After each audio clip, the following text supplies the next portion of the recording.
Hello and welcome to this webinar of the Prague Inspire Hack webinar series.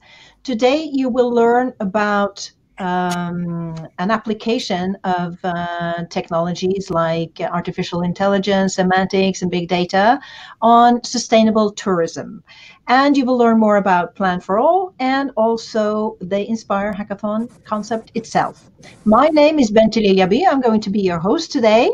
And before I introduce my speakers, I want to do some weather report. This is a trademark of the Inspire Hackathon webinars, so that people can join us and enter the room.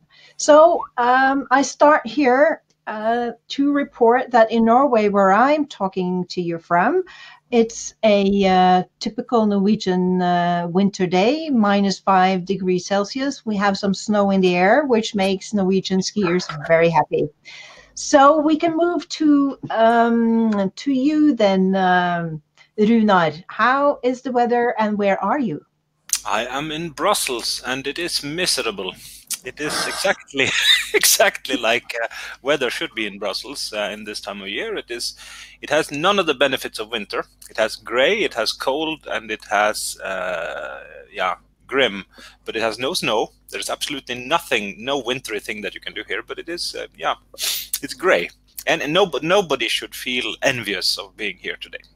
Okay, well, I have to add to this sad report that Runar is from Norway and we like the winters to be white and cold. Okay, Thomas, how is the situation in where are you, by the way? You have to tell us where you are as well. Yes, I'm in Lüneburg near Hamburg, and I must sadly say that the weather is similar to Brussels, so it's gray and dark and a bit miserable. Yeah. But you see, that makes me happy. It makes me happy to hear. Okay, so on that note, we are very happy for the weather we have. We will start this webinar about tourism, sustainable tourism. I will, before we actually start, there's some housekeeping. I want you to write in the chat box where you're from and perhaps give us a weather report as well, so that we know that the chat functions as it should do. And the reason why I want to point to this is that we will welcome questions to the speakers during this webinar. We will have questions after each of the presentations. So please go ahead and write and give us a weather report to get us a kickstart. Now, I haven't really introduced the speakers because I want them to do that themselves. So we do a tour de table, which consists of a very short table in this case. So Runar, can you introduce yourself, tell people who you are, a little bit of what you do? Yeah, I can. I am Runar. I am an exiled Norwegian technologist who have been living various places around the world for the past 10 years. I work for a Norwegian company called Avinet, who tries to make a living out of doing something good for various branches of public sector, government, regional governments. And I've been active within tourism, cultural heritage, and spatial planning predominantly throughout my professional years. I like technology. I think that's what I'll say about myself. Yeah, I'm excited to hear about Amunsio. And before we will learn about that, we also want to hear a little bit about you, Thomas. Can you introduce yourself as well? Yes, my name is Tomáš Meudorf. I'm employed at the University of West Bohemia in Pilsen in the Czech Republic. I'm also chairman of the Plan for All Association, which I'll introduce later.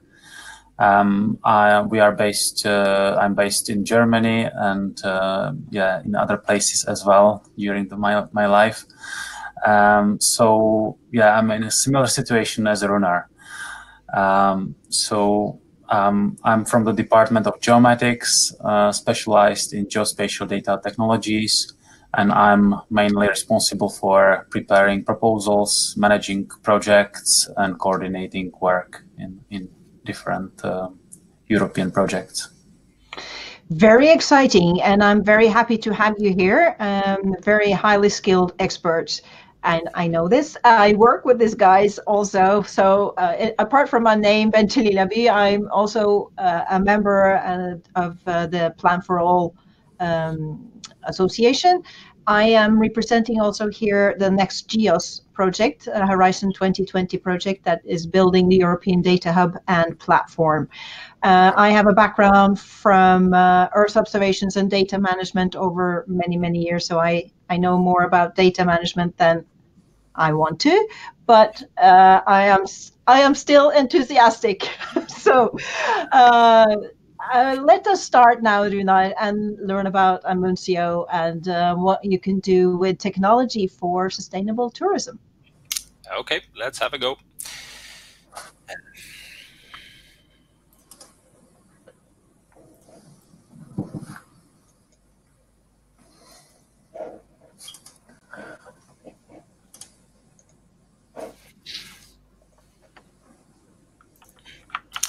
Okay, so I hope that within a few seconds you're able to see my screen. I'm briefly going to talk about Amunsio. This is an innovative take on location intelligence, which is a discipline that tries to use big data sources and artificial intelligence processing models to derive useful knowledge about places from the perspective of developing tourism. We're trying to use location intelligence to create products for various actors in the tourism sector and to place a new type of personalized search at the fingertips of prospective tourists who are looking on the internet to find the ideal destination.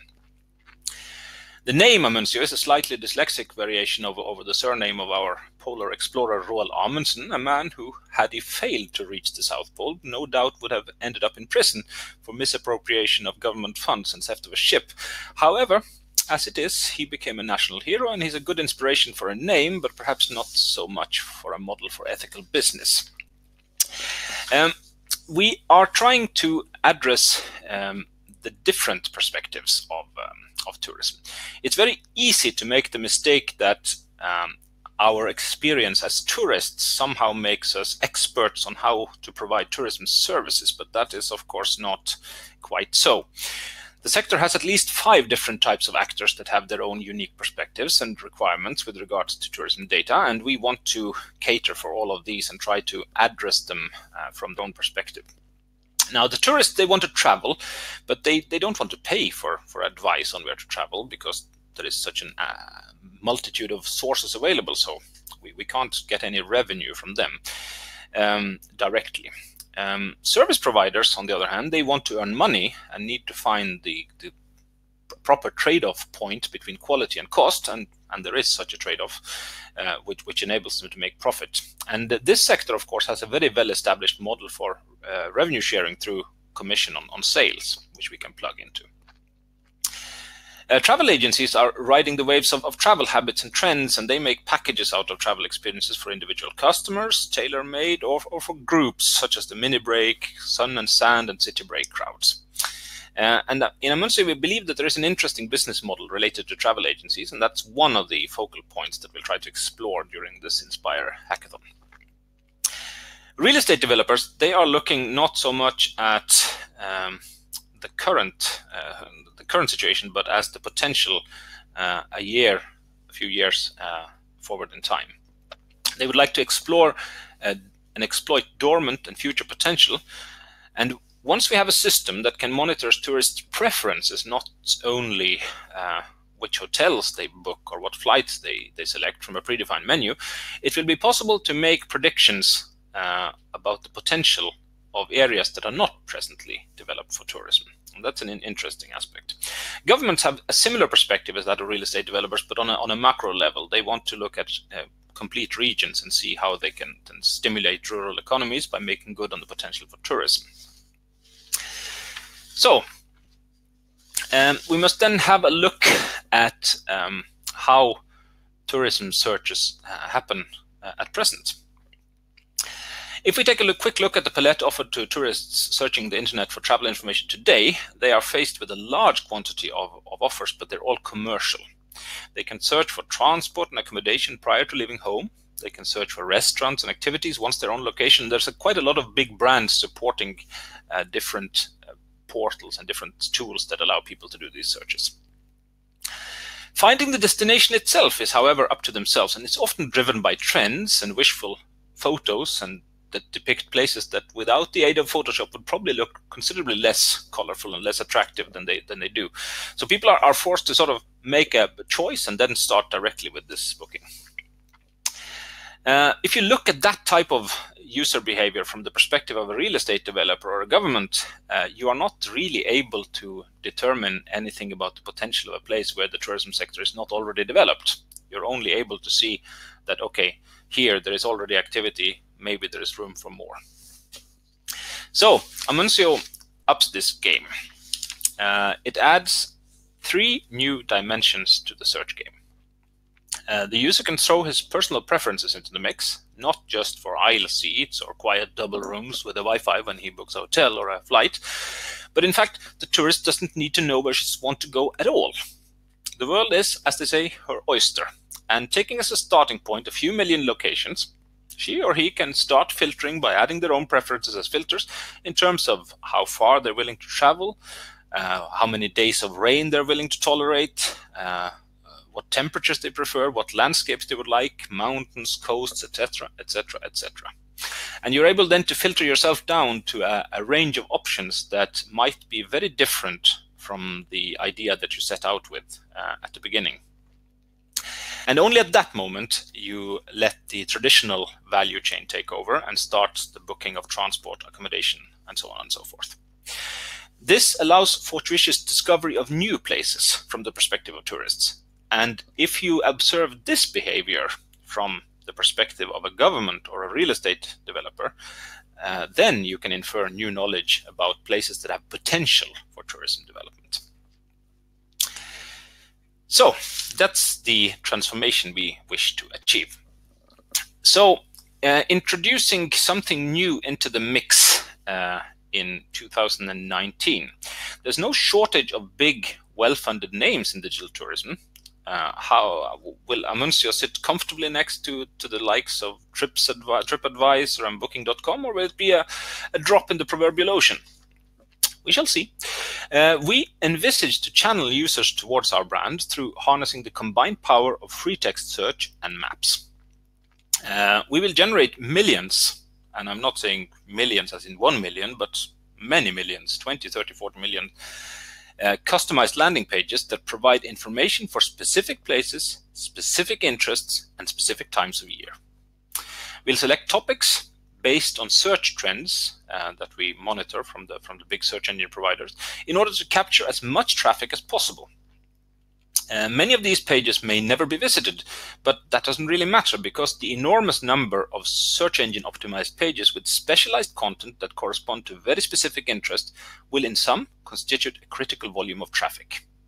This will then serve to increase the awareness of the brand and draw people into the Amunsio applications and search interfaces. Furthermore, on the level of conversion, I mean, when we come to the step where you actually buy something, we will integrate with the big players through affiliate programs so that we join in their revenue sharing models.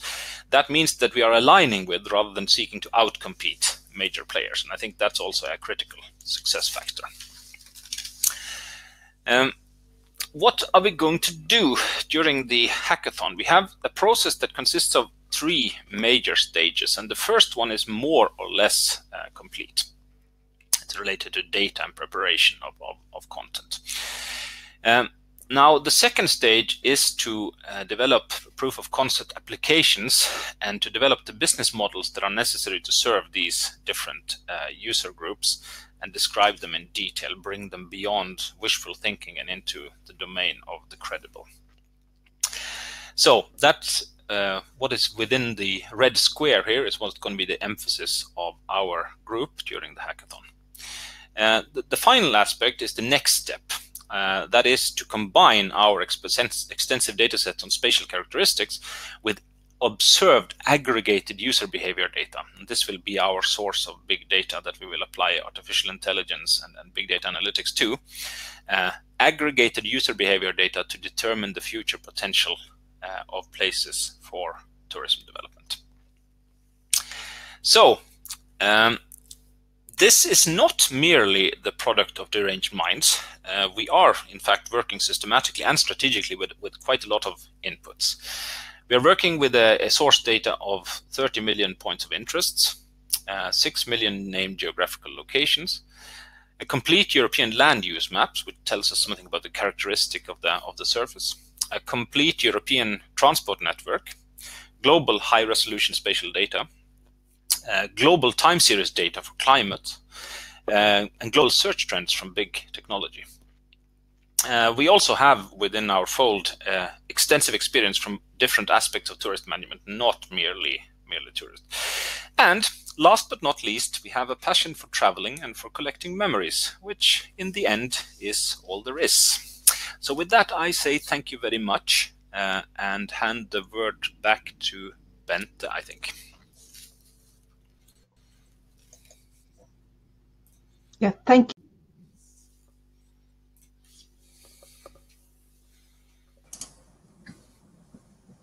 And even though I travel a lot, I felt like travel even more.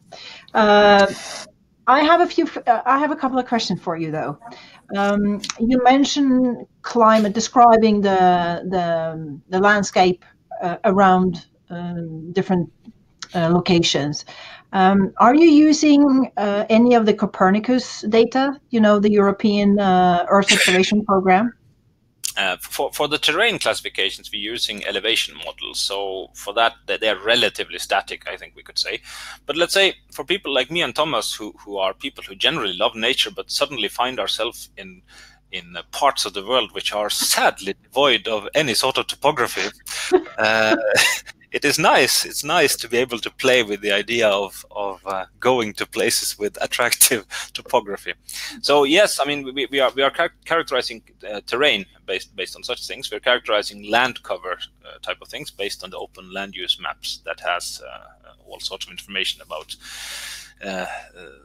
forests, open country, types of vegetation, types of land use, water courses, inland waters, river systems. Right. So based on that, we're able to characterize places in terms of nature types. Right. So you are using some of the data, it sounds like, and a great potential for use even more of the Copernicus data that are gradually being made available in more, how should I say, processed manner. So yeah. And another thing you mentioned, special point of interest. I think that maybe we need to explain that. What characterizes a special point of interest and who is defining that? Yeah, a smart point of interest is a collection of an aggregation of points of interest from quite a few different sources, and it ranges from simply knowing what something is and where it's located to things that have extensive descriptions, links to its underlying Wikipedia page, so there's a full textual description of what it is and so on. So it contains literally anything you can imagine. Walks, nice viewpoints, photo spots, restaurants, hotels, literally any sort of object that you can imagine as relevant, and aggregated from a large number of sources and with global coverage, and increasing, continuously increasing, because this data set has a life behind Amunsio itself. Some of these points are, of course, not terribly rich. They are just a category and a location, but others have quite a lot of information associated with them and can serve as an attractive background for learning more about places. Yeah, so smart point of interest, I said special point. A smart point of interest. What's the smartness? Is that the technology that is, are you analyzing data to make it, is that the smartness, or? It's an extensible model built using semantic technologies, so it allows you to integrate content from very many sources. So you can take names from one place, you can take underlying information, photos, all this can be linked together using a semantic data model, and your original base remains the same with persistent identifiers, and new information is attached to it all the time, so that you gradually build up a bigger source. So I think the smartness in the name is perhaps mainly from the methodology used to aggregate it and the potential for reuse. But in our context, we are using it to calculate, let's say, the suitability of an area based on the frequency of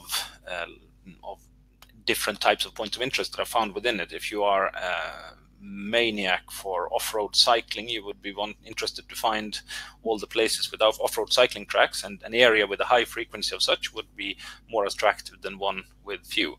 And you would calculate the relevance based on the distance from your reference point to wherever you find these points of interest. Right. Yeah. So for instance, in Norway, where we like to be out in nature, and we have many, I would say, special points of interest. I could think of, for instance, the world's strongest maelstrom, the Saltströmmen. Yes. It could be a smart point of interest with a description that is not necessarily easy to find elsewhere. I mean, that's one example, but we have many other features in nature that is, well, that's maybe the Saltströmmen is a famous one, but there are many other places that could be of special interest that you ask the locals for instance. Saltströmmen could, of course, be a final point of interest for some people, but it is what you could say is that while it is well known to us because we are Norwegians, Thomas might not have this at the forefront of his mind, even though he has an extensive mind with good capacity. And if you take all these things that are national attractions but not international sensations, what people know about Norway, for example, for some sick reason they know about the fjords, and the fjords, okay, they are worth seeing, but they also know about Vigelandsparken and they know about Holmenkollen. These are not places, I mean, unless you were in Oslo and were desperate for something to do, you would not go to these places. So these are places you go to, and we are famous because the people have paid a lot of money to go to Norway, and they feel that they need to justify to themselves and to their friends why they spent so much money. But many of our real attractions are not accessible. They require an expedition in themselves. They require a different level of investment in time to get there.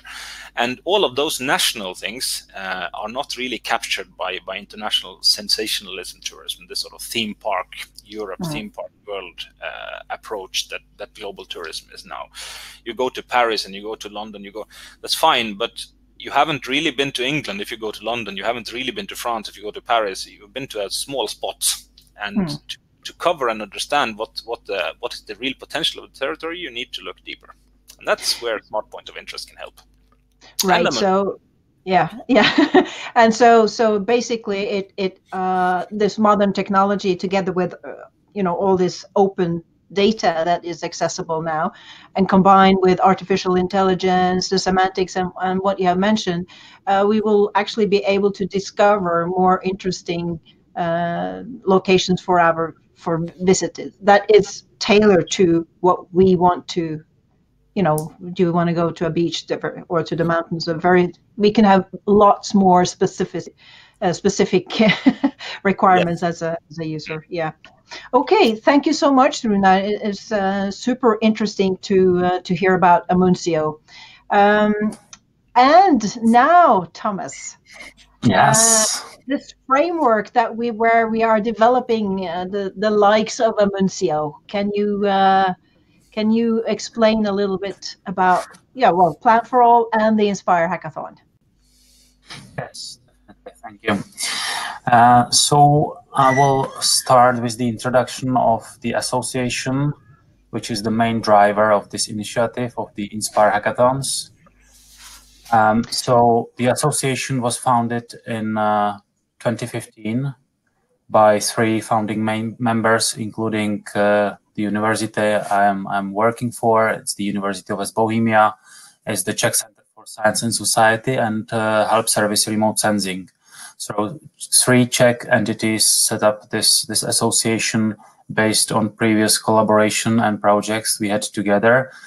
And here we have an overview of what Plan for All does. So it's a non-profit association of legal entities. Its mission is mainly to sustain and further enhance results from previous projects. I will mention the projects later on. which results are already included in the database or in the portfolio of Plan for All. We conduct research and experimental development. We are involved in Horizon 2020 projects, I will also mention. And we cover different specialisms, including spatial planning, transport, urban planning, environment, tourism, precision farming. So it's all about spatial data, and as you probably know, spatial data are ubiquitous. So you can't just not find it in any area. So it's everywhere, and 90% of all information includes some spatial component. Here is an overview of all the members. That's the current status. We have 52 members from 21 countries worldwide. It includes public bodies, universities, research organizations, enterprises, and so on.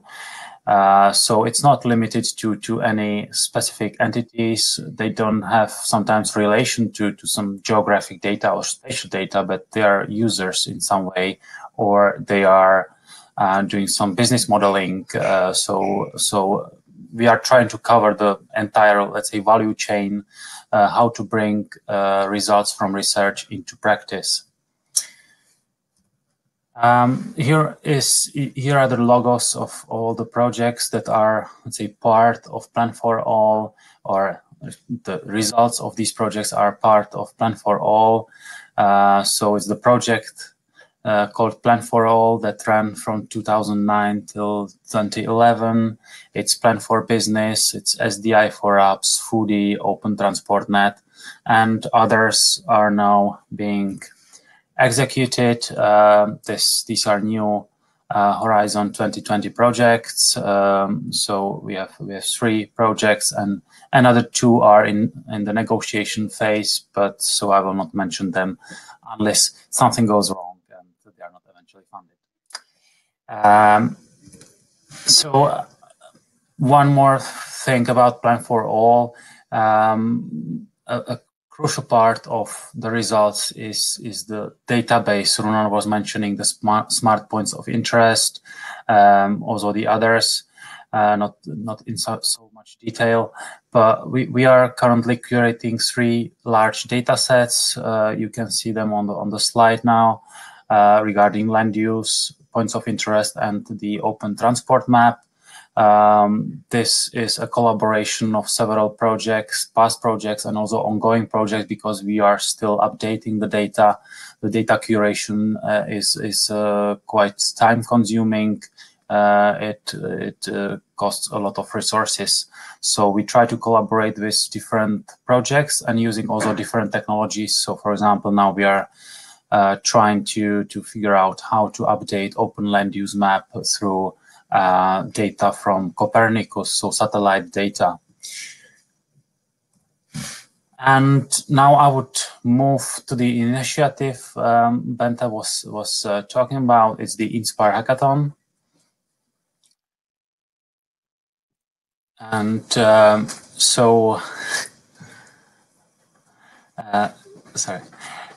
so we have an upcoming Inspire Hackathon and at the end of January. It's on big data, semantics, and artificial intelligence. You heard Runar's project that's included as part of this hackathon.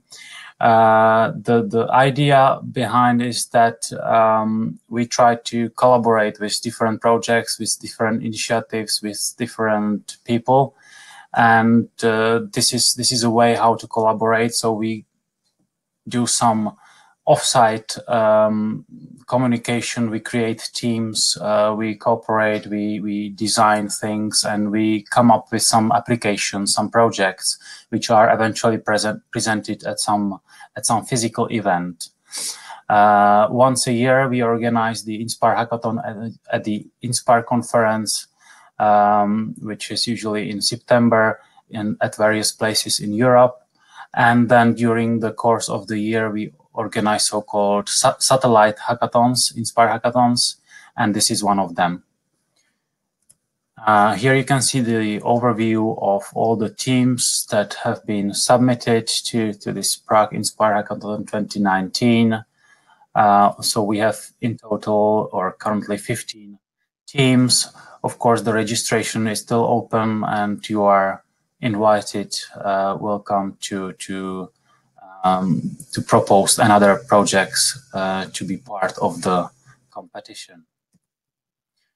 The evaluation criteria for this hackathon are listed here. The main thing is that you produce some interoperability solutions which use data coming from Inspire, Copernicus, GEOS, and other initiatives. Big data, semantic information, artificial intelligence, as I mentioned, are the key topics of this hackathon, so they are part of the evaluation criteria. And no matter what solution you prepare, you develop, an important part is how you present it.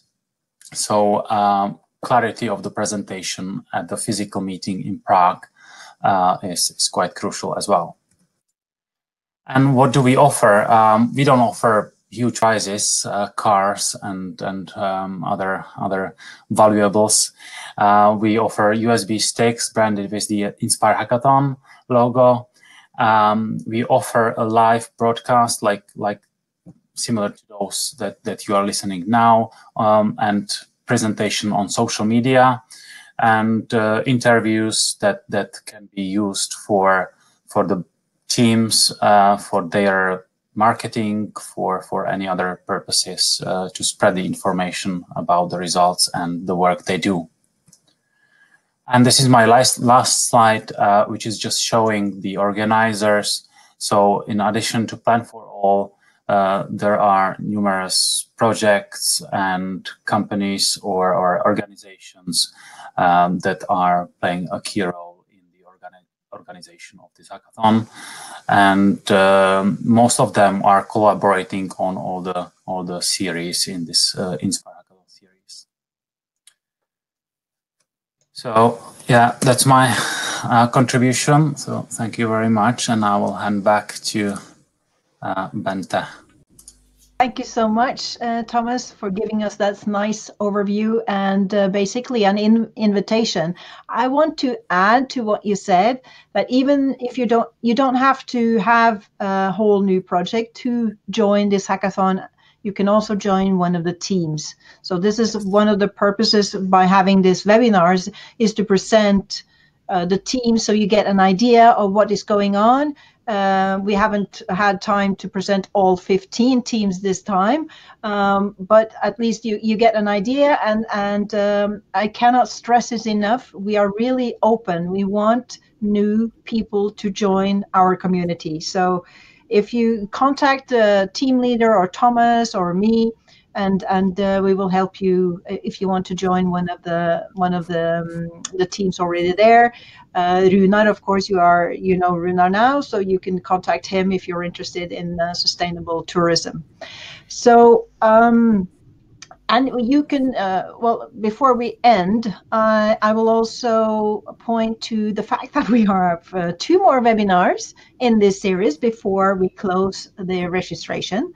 The 18th, on Friday, the 18th, we have a webinar at 12 o'clock and also at 3 o'clock. On Friday, you will meet another team with I think it's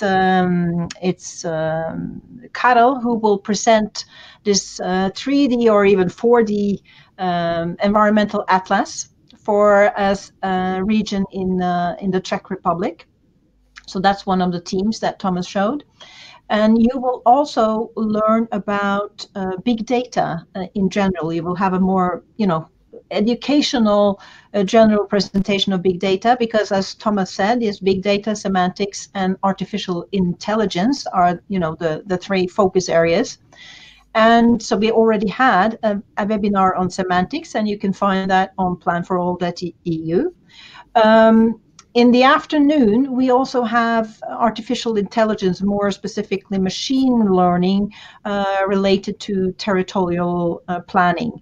So you will get an overview, a more general overview of this, this new technologies, if you like, on Friday. So I highly recommend that you follow us on Plan for All, either on Twitter or on Facebook, and definitely visit our webpage, planforall.eu, for more details on the program, the more concrete program on Friday, so you can register.